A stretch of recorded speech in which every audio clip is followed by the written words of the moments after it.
farming is a human thing? Think again. Deep underground, there's a civilization.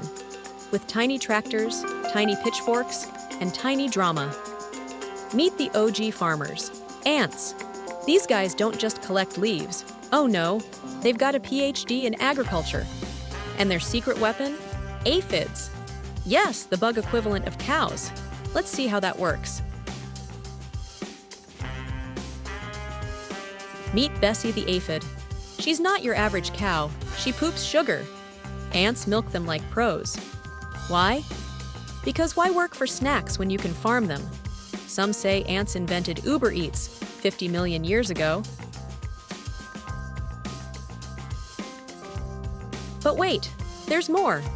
These tiny geniuses also grow fungi. They've got underground gardens, complete with compost, made from their own saliva. Bon appetit. So next time you step on an anthill, maybe apologize. You just wrecked a 10 out of 10 Yelp-rated farm-to-table restaurant.